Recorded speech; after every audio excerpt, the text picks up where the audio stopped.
Hi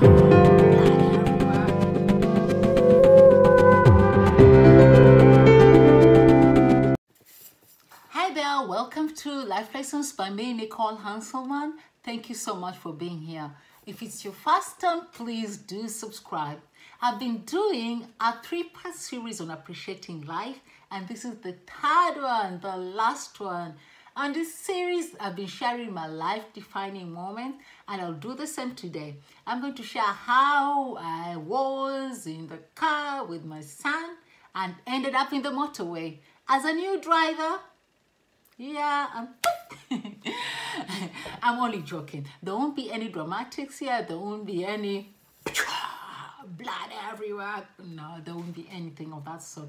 I'm sharing my story just to inspire somebody for that obvious reason. Somebody will be like, you know what, I really needed to hear this. Thank you.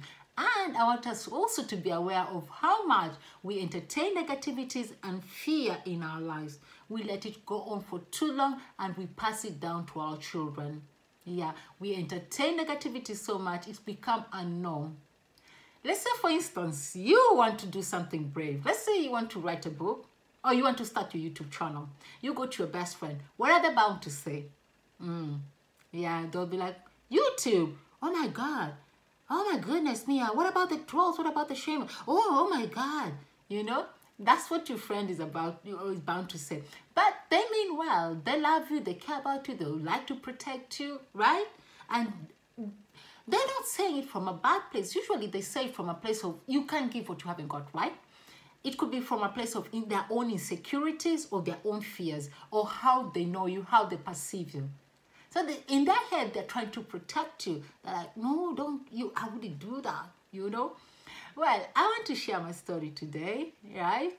But before I do that, I want us to learn 5 things straight out. The 5 things that I want us to remember. Number 1, I want us to have such big faith.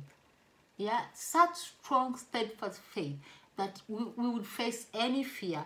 There'll never be any fear that will be greater than our faith, right? Anything that comes our way, including death, we'll be like, my faith has taught me better. My faith has taught me to be strong and to face this, I can handle this.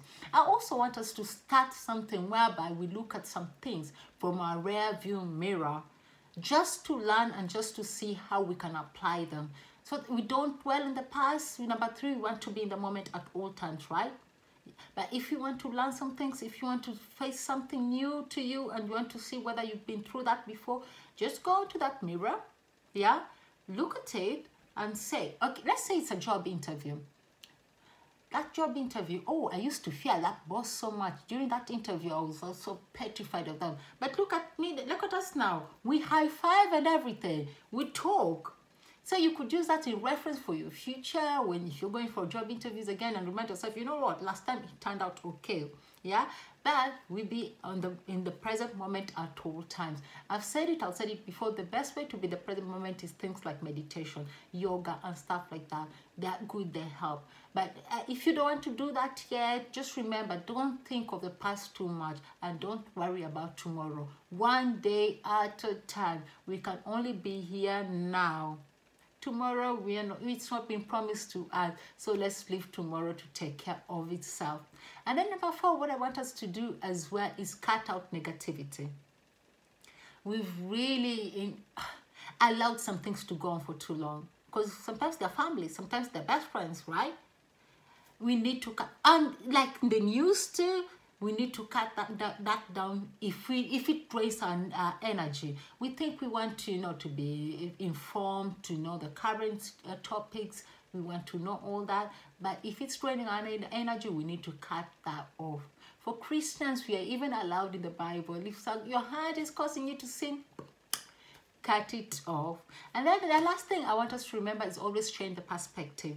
Try and see things in a different way, right? Just try and flip it. If it's in regards to that fear, if it was that YouTube channel you want us to start and you've been told, oh, what about those body shamers? What about, just tell us, what about those nice people who like it? 50 people like me, one person is, that's okay. If one person doesn't like me, that's fine. Flip it and so that it works for you. My story today is how I was young, not that young, no. But I passed my driving test. I'd done manual car, and you know, on paper, if you've passed your manual, it means you can drive both automatic and manual. So I had not driven an automatic car, but I ended up buying an automatic car. It was nice, inside was nice. So I was getting to learn this car. I'd been through some relationship, but I don't want to go to that story about relationship. But a lot of things were happening at the same time. So with that, I had a car, yeah, a finance car, a really nice car, new driver, and my birthday is around the corner. We've organized something that needed me to go some 2.5 hours drive for a new driver, maybe 3.5 hours drive. Yeah, so I got in the car. Just before we did that, during this time of planning, I had everybody going like, oh no, with the child, oh no, don't do that, new driver, oh no, don't. Everybody was in my case about it, and it made me overthink. And I thought, okay, if I do my homework, I'll be safe. So I did my degree. You know the Google degree? Yeah, I got that. I went on Google and checked everything I needed to do. Fill the tires up, enough fuel, I filled my tank up, emergency things, I don't know what, emergency numbers, write them down. I did all that. I want to call them all flipping that. I did them all. Okay, everybody's still talking, don't do even the last minute, oh, don't drive, don't do over 70. Oh, everybody is talking and talking and talking, but I was determined to do that journey. I was like, my train days are over, girl. Duh. All this hard work, then still do the train. Anyway, so I was that determined to still drive. I thought I've done everything I could. Then I did what? I prayed before I left. I've been praying and praying and saying, God, give me journey mercies and stuff. So we set off. My son, the apple didn't fall far from the tree. Really stubborn. What he used to do, he used to refuse to help with the seatbelt, right? And I would let him so long as I just check it. So we did that. He fastened the seatbelt, I checked it, all is good. We set off. In the middle, we realized I was going around and around in circles, so I needed to go back. We went back. I didn't even know. Got into the motorway and got back. So we went and bought a sat nav. So I have a new sat nav. I have a new car that I don't even know much about. It had this own automatic things in it, technology. So I had all that. I'm going to it wasn't a brand new place, but I'd never driven to that place, right?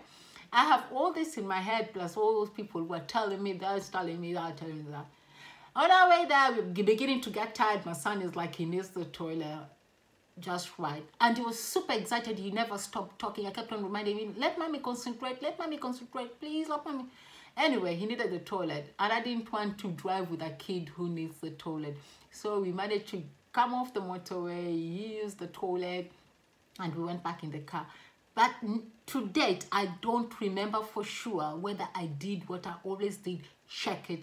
In my head, I think I did, because I was a new driver. I can't imagine that I didn't check his seatbelt for him.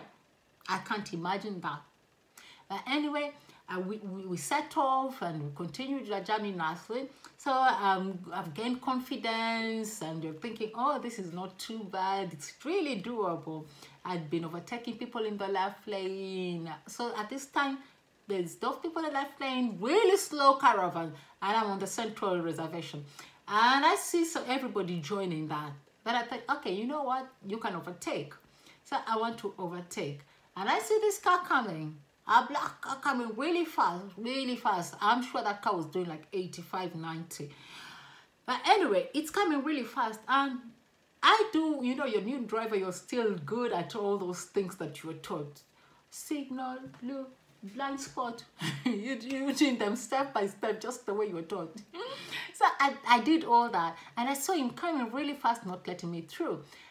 I had put my sticker, child on board, thinking that that will help people know that this is a new driver, or maybe a bit more considerate.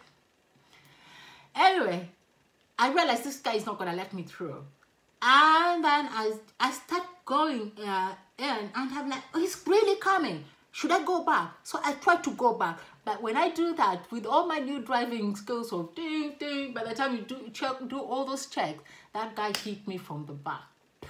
and the car swerved. And I just remember telling myself, whatever you do, keep holding on the steering wheel. I kept holding tight and just trying to keep the car steady. And I remember just telling God, you know what? If you're going to spare me, do not spare. If you, rather, I was just trying to bargain with God. I didn't want to leave a kid without the mom, right? And I knew I don't want to be left without my child. I won't survive it.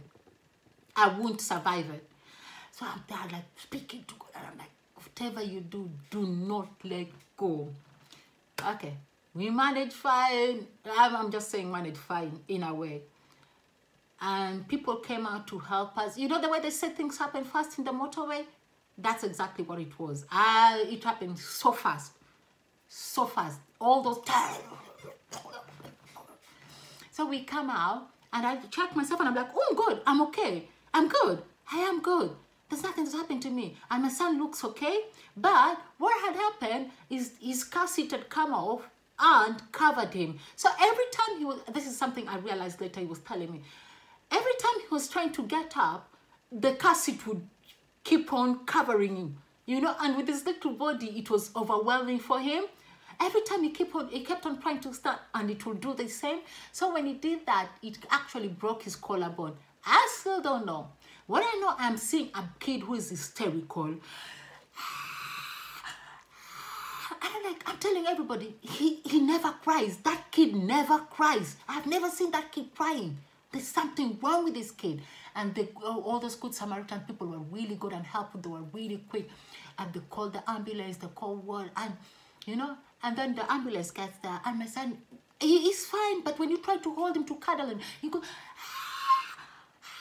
and I'm thinking, what the F? What the F?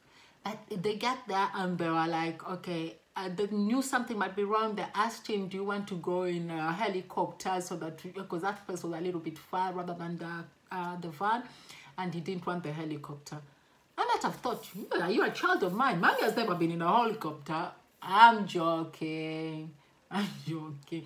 But anyway, we ended up in the van. We ended up in the hospital. He was looked after. That's when we realized he had broken his collarbone. We were told, don't worry about that. That will heal really fast. He's a little kid. It will. And he did. Within 2 or 3 days, his hand was already normal. Like real totally normal. I just didn't let him use it. He wasn't even feeling pain. But that was it. And what did I learn about that? That sometimes we let some things consume us. I became angry with God. After that, I was angry. I was like, I prayed. I told you to, make sure we reach there safely. I personally asked you to look after us, right? Why didn't you do that simple job? I asked you for one thing. And anyway, I just remember being really mad at God and really being mad. But after some time, after some years, I look back and I tell myself, you know what, God did rescue me. That was the motorway. It could have been worse. It could have been really bad. I was angry, yes, but it took me a while to realize. Because after that, with a lot of events happening in my life, I've shared some of my stories before.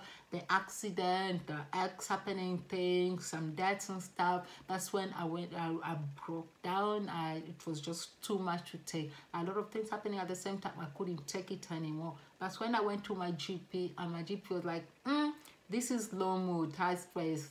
You need some time off work. And he gave me 6 weeks off work. Yeah, I always looked at, with him having that sling on, I would look at him and I was just like, oh my God, how stupid was that? Why did I do this? I beat myself over that over and over again. I just hated myself for a long time about that. Every time I looked at him, I just cried. In the hospital, it was really good. It was reassuring. He didn't even sleep there. I was there for some hours and we left after they did several x-rays to make sure that nothing else is wrong with him.